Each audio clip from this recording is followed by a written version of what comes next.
Olá, seja bem-vindo ao Estado da União a partir de Bruxelas. Esta semana, as fronteiras internas da Europa começaram a reabrir. Para muitos, este foi o sinal mais visível de que as coisas estão a regressar gradualmente ao normal.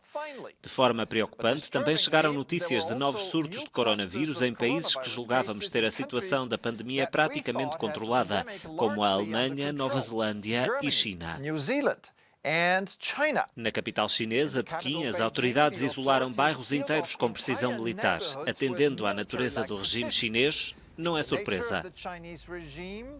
Na Ásia, a China tornou-se mais assertiva e está a estender os músculos militares sempre que Pequim considera ser necessário. Agora parecem estar a levar as coisas para um novo patamar e a NATO está preocupada.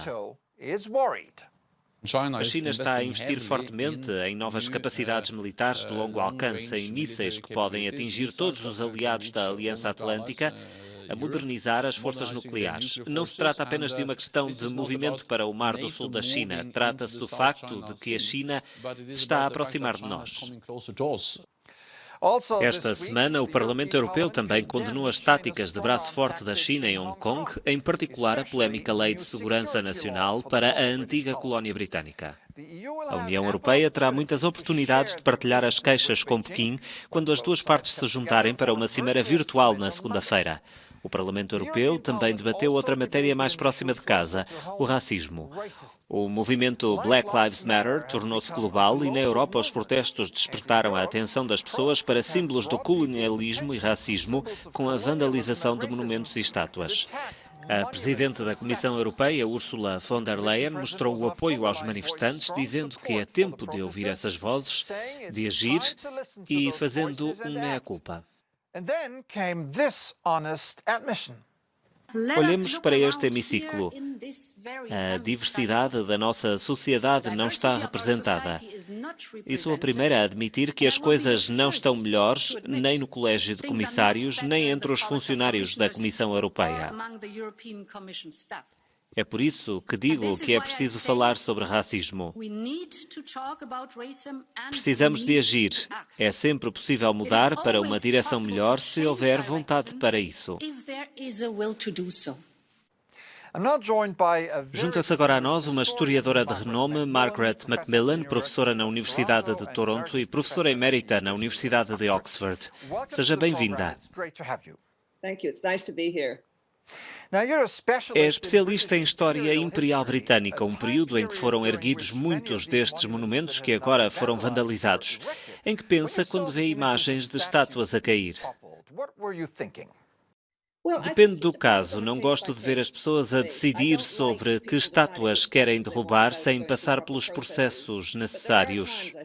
Mas há momentos, acredito, em que queremos realmente livrar-nos de algumas estátuas. Se tivesse vivido na Europa do Leste em 1989, teria provavelmente querido livrar-me de todas as estátuas de Lenin e de Stalin. Desde logo porque nunca as teria querido. Houve muita animosidade em Bristol e muita discussão acerca da estátua do esclavagista Edward Colston, em particular, que foi derrubada. Preferia vê-la no devido lugar ou no museu como forma de ensinar às pessoas o peso da história, mas por vezes as pessoas fazem justiça pelas próprias mãos. Não só vimos pessoas a vandalizar estátuas, como vimos contra-manifestantes a defendê-las. Esta é a próxima etapa da nossa guerra de culturas? Espero que não. Penso que temos outras coisas com que nos preocupar. Estamos perante problemas realmente importantes no mundo, como é o caso da pandemia de Covid-19, mas também temos de nos preocupar com as alterações climáticas. Por vezes acredito que discutir sobre estátuas pode ser uma distração de todas as formas de mudança social em que precisamos de pensar. Muitas vezes as pessoas que querem deitar estátuas abaixo são as mesmas que se intitulam como defensores e são uma minoria. Por vezes damos-lhe demasiado crédito. As origens deste iconoclasma foram, claro, os protestos contra a violência policial e o racismo nos Estados Unidos. Agora há o argumento de que as coisas são diferentes na Europa. Há racismo na Europa? Racismo sistémico?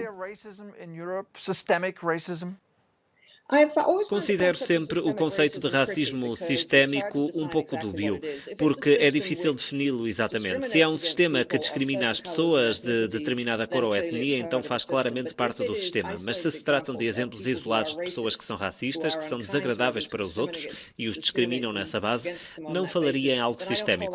Por vezes podemos ver instituições que dificultam o avanço de pessoas pertencentes a minorias. Mais uma vez, repito que precisamos de analisar caso a caso. O que considero interessante a propósito deste pensamento sobre o racismo na Europa é que muito é estimulado pelo que se está a passar nos Estados Unidos. Penso que é mais importante os europeus analisarem o que se está a passar nos próprios países em vez de se focarem tanto no que se passa lá fora. Como é que podemos melhorar as coisas? Como é que melhoramos ao nível da educação? Penso que quanto mais educadas são as pessoas, mais se compreendem mutuamente. Ao nível das políticas, para ajudar os que passaram privações no passado. A classe social também é importante. A raça, a etnia podem ser um indicador importante de privações, mas a classe social também. É uma luta constante. Haverá sempre quem não seja tratado de forma justa nas nossas sociedades. Penso que precisamos de ter consciência disso. Margaret Macmillan, historiadora de renome no Canadá e no Reino Unido. Muito obrigado.